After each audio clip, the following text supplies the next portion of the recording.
Palavra ao senador Tião Viana, doutor em medicina tropical. Muito bom dia a todos. Eu cumprimento inicialmente a doutora Lúcia Vânia, nossa senadora, que preside a sessão, senador Osmar Dias, presidente da Comissão de Educação, que demonstram completa responsabilidade política e ética no aproveitamento de um tema tão importante para o país, que é um tema do mundo hoje, que é esse tema que nós estamos debatendo aqui, e que, sem dúvida alguma, precisa, um tema dessa natureza, de reflexão, de sedimentação, de serenidade, de liberdade para decisões que venham a ser a favor de um conceito que é muito maior do que apenas um conceito científico ou um impulso científico.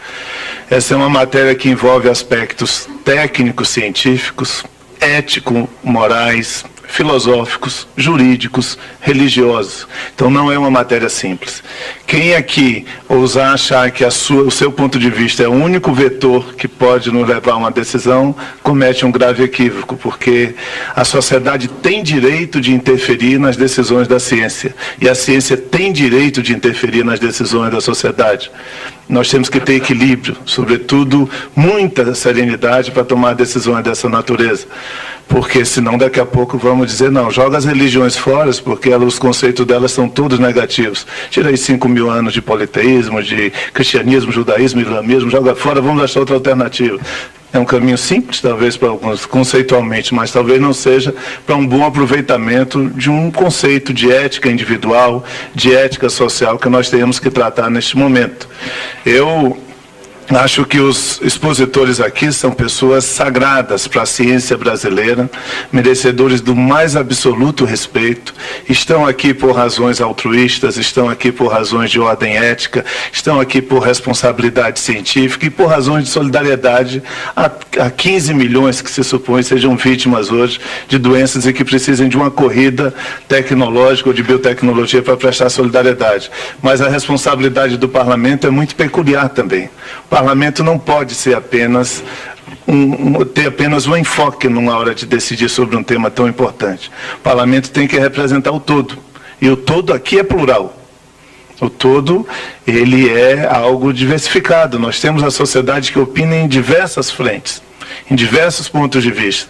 Então, essa decisão vai, sem dúvida alguma, levar a considerações que sejam tomadas a partir desse prisma.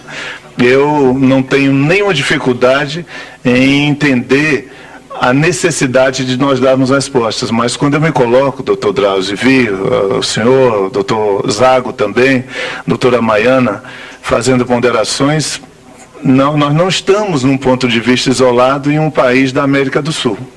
Nós estamos diante de um problema que é conceitual mundial hoje e que não há uma opinião preponderante hoje no mundo identificada com o que os senhores defenderam aqui. Não estou dizendo que é certo ou errado, mas quando eu pego a legislação americana, tem 9 estados americanos que proíbem radicalmente qualquer utilização de embriões para fins terapêuticos.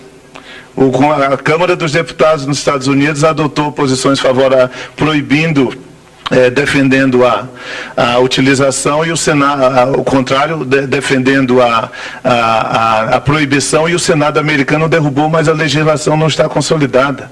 A França enfrenta graves problemas jurídicos e legislativos sobre o tema. A Espanha se arvora a tratar um tema com mais flexibilidade a partir de 2 anos de sujeição do embrião congelado para fins científicos. A Austrália avança mais um pouco na sua liberação. Os países do Oriente Médio, da Ásia e da África, em sua maioria, nem sequer tem legislação sobre o tema. A Itália vive um conflito de decisão no seu parlamento sobre uma matéria dessa natureza.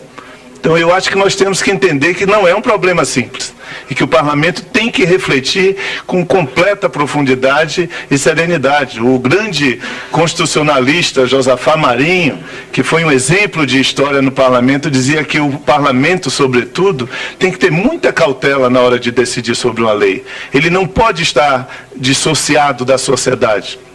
Ele tem que refletir o que a sociedade quer em si. Então nós temos que ser muito abertos a uma matéria dessa natureza e ninguém aqui se arvorar o dono absoluto da verdade e da razão num tema tão polêmico e tão difícil como esse que nós estamos vivendo. Eu tenho uma formação cristã clara, convicta, Me sinto muito bem nas minhas convicções cristãs. E eu defendo a utilização de embrião para fins terapêuticos em algumas condições, sem nenhum problema disso ser um conceito dissoante da minha religião.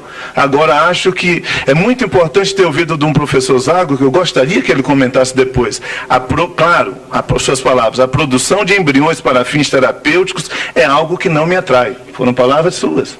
Se Vossa Excelência expor as razões disso, seguramente nós vamos chegar a conceitos muito próximos sobre o tema, e não na exposição científica apenas do assunto.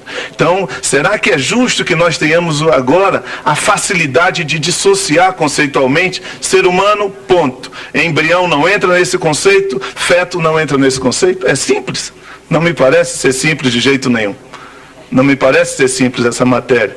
E há uma terminologia imprecisa, todos nós somos sabedores, do que é embrião, do que é pré-embrião. Isso está no mundo todo, não é um problema brasileiro apenas.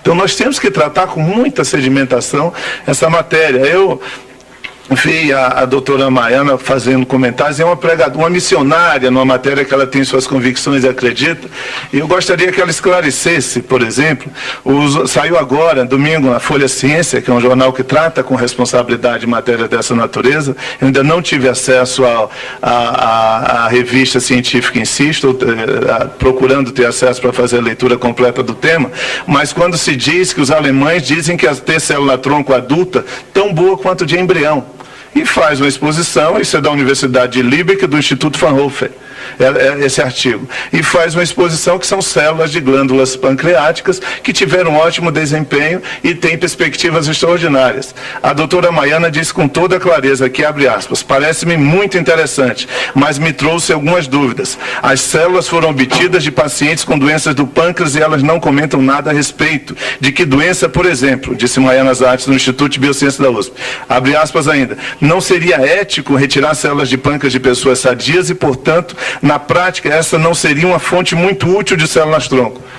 Poxa, quando uma pessoa doa um rim para outra pessoa, é um rim sadio. E não há problema de ordem ética nessa doação. Eu acho que ou a matéria interpretou mal a doutora Maiana, ou eu gostaria de ouvir algum esclarecimento melhor dela sobre o tema.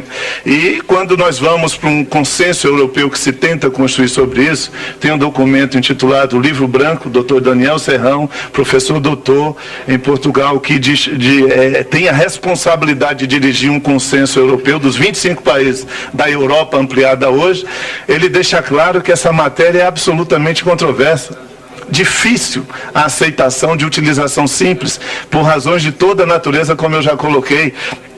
E quando nós vamos para a discussão sobre expectativas, sem tratar o tema como freio, sem tratar o tema como proibição, como perigo, mas como esperança, como o doutor Zago e o doutor Drauzio trataram aqui, o que está se buscando? Uma convicção que é possível que em 5 anos nós tenhamos facilidade na utilização de células embrionárias com característica de direcionamento tecidual específico, seja para células neurológicas, seja para células estriadas, seja para células sanguíneas. Então há essa expectativa otimista. Quando nós tratamos do assunto reprodução no Brasil assistida, nós demoramos anos, e hoje a matéria está tramitando na Câmara dos Deputados. Já temos uma experiência acumulada de discussão. Os Estados Unidos começaram aquela discussão em 1982 só sobre embriões para fins reprodutivos e ainda não concluíram definitivamente. Em 1988 deram passos de conclusões preliminares. Então são matérias que exigem tempo, exigem cautela. E aí eu fico preso a dilemas interiores, sim, quando a doutora Maiana coloca um quadro dramático desse que atinge a todos nós. Mas nós temos que ser reflexivos. Eu hoje, doutora Maiana, entendo que o parlamento poderia acolher a não aceitação de embriões para fins terapêuticos em condições nenhuma, salvo a permissão para que embriões congelados há mais de 3 anos, condicionados a rigores éticos, não permissão de interesse de biotecnologia pura por interesse comercial, condicionados a decisões de doação familiar, pudessem ser doados em condições específicas. Porque hoje, muitos desconhecem, vêm na inocência moral do interesse científico da biotecnologia que nós estamos vivendo. Mas há uma disputa de biopoder nesse planeta hoje. São bilhões e bilhões de dólares, doutor Drauzio Varela sabe muito bem, em que se disputa qualquer linha de conhecimento científico numa área dessa. E nós não podemos ser inocentes numa decisão como se fosse apenas uma decisão emocional. É uma decisão que tem que ser completamente sustentada em princípios e na sua pluralidade, como merece o tema. Eu, pessoalmente, acredito que o Parlamento brasileiro não está atrasado. Não aceito quando os setores da imprensa querem tratar como se estivéssemos o debate das trevas contra o debate das luzes. Não é isso. É um ato de preconceito, é um ato de facilidade, de superficialidade intelectual, querer dizer que quem tem posições filosóficas, ético-jurídicas, morais e cristãs está atrasado cientificamente, que não se deve, a ciência não tem direito de tratar a sociedade assim, a sociedade também não tem direito de tolir a ciência das suas convicções. Nós temos aí diversos conceitos sobre bioética. Doutora Eliane Azevedo diz que o limite moral da ciência deve ser sempre a dignidade humana. Nós temos que refletir sobre um conceito dessa natureza.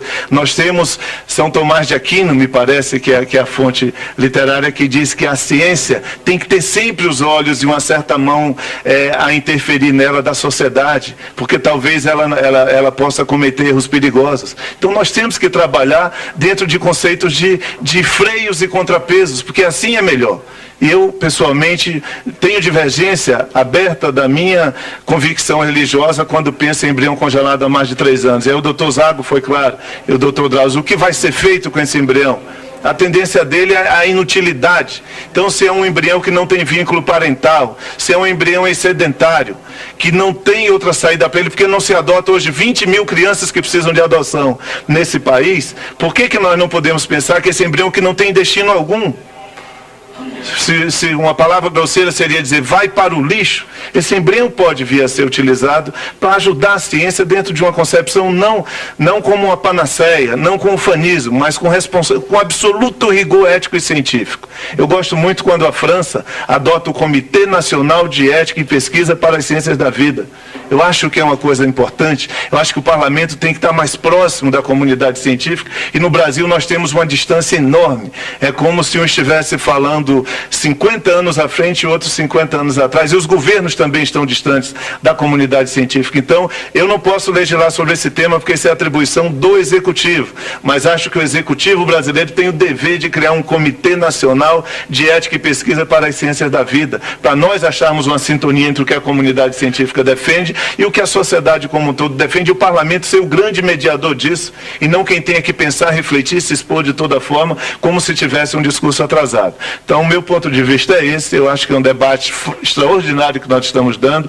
Eu espero que sirva para salvar vidas. Eu não tenho uma influência precipitada também quando eu olho para um planeta, doutor Drauzio, em que morrem mais de 30 mil crianças todos os dias pela fome ou por doenças evitáveis. Todo dia. Um planeta em que a cada 50 bilhões investidos em ciência, só 5 servem para os países do terceiro mundo. A cada 5 crianças que morrem no planeta, 4 são do terceiro mundo até completar 5 anos de idade. Então eu não tenho uma visão de entusiasmo isolado sobre um tema dessa natureza, mas uma visão de ética e solidariedade global, tentando unir ética individual com ética social, que eu acho que esse é o melhor caminho que o parlamento tem a seguir. Com essa plataforma inevitável ainda de Vossa Excelência, o Ministério da Saúde.